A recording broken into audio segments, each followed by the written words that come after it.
नमस्कार दोस्तों, आशा करता हूं आप सब बहुत अच्छे होंगे। देखिए आज हम डिस्कस करेंगे 11 दिसंबर का द हिंदू न्यूज़पेपर और PIB that is press information bureau का इंपॉर्टेंट करंट अफेयर्स। तो लीजिए गाइस स्टार्ट करते हैं, लेकिन सबसे पहले बात करते हैं, बहुत सारे बच्चे कमेंट कर देते हैं कि सर इतना सा पढ़ा है क्या, इतना ही चर्चा में है ये सब। तो देखिए अगर आप हिंदू पढ़ते हैं, द हिंदू पढ़ते हैं, इंडियन एक्सप्रेस पढ़ते हैं, जागरण पढ़ते हैं, जनसत्ता, जो भी पेपर पढ़ते हैं, डेली आपको चर्चा में मिलेगा। प्राइम मिनिस्टर साहब मिलेंगे, प्रेसिडेंट मिलेगा, वाइस प्रेसिडेंट मिलेगा, लोकसभा, राज्यसभा, पॉलिटिकल पार्टियां, ये सब चर्चा में मिलेगा आपको, सुप्रीम कोर्ट, हाई कोर्ट। तो देखिए अगर आप नए सिरे से तैयारी कर रहे हैं, नए हैं इस फील्ड में, तो सबसे पहले आपको बेसिक्स जो है अपने, जैसे प्राइम मिनिस्टर के बारे में या फिर सीएम के बारे में, गवर्नर के बारे में, लेफ्टिनेंट गवर्नर के बारे में, या फिर और भी बहुत सारी चीजें होती हैं, प्रेसिडेंट के बारे में जानना, वाइस प्रेसिडेंट के बारे में जानना, सुप्रीम कोर्ट, हाई कोर्ट, क्या कुछ पावर होती है इन सब की, वो बिल्कुल आपको पता होनी चाहिए। अगर हम ऐसे करने लग गए ना डेली, अगर पेपर को जिस हिसाब से आप चाहते हो वैसे अगर पढ़ने लग गए, तो भैया 5 दिन में एक नई किताब बन जाएगी, ठीक है। और 30 दिन होते हैं, तो इतनी 6-6, 10-10 किताबें बना लोगे एक महीने में ही, जिसको ना तो आप पढ़ सकते हो ना दूसरा पढ़ सकता है, जिसको आप अगर देना भी चाहें तो नोट्स का मतलब होता है कुछ ऐसी चीज, या तो सरकार कुछ नया करे, भारत सरकार कुछ नया करती है जो काम की होती है, या फिर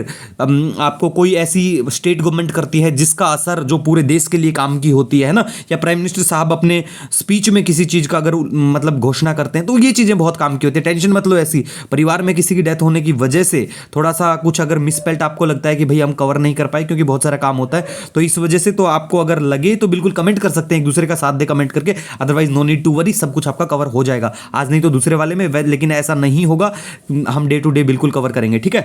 तो देखिए यहां पे हम बात करेंगे निक्षय मित्रा के बारे में, तो ये चर्चा में है, तो टीबी से संबंधित है। आज साइंस एंड टेक का जो पोर्शन आता है ना हिंदू में, उसमें था। तो आपको ये भी पता होना चाहिए कि टीबी को हमारा कब है खत्म करने का टारगेट, 2025 में।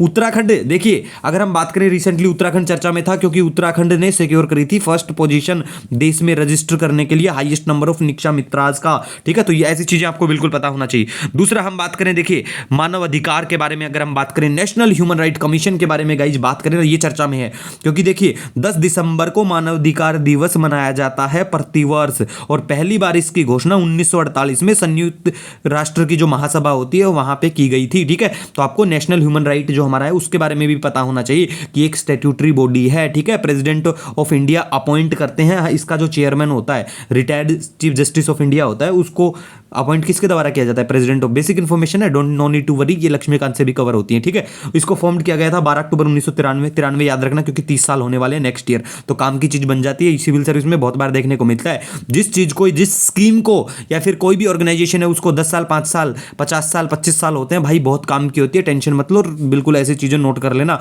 कई बार तो ऐसा होता है 4-4 चीजें ऐसी पूछी जाती हैं, किसी चीज को 20 साल होते हैं, 50 होते हैं, 5 होते हैं, स्कीम भी पूछ लेते हैं, ठीक है।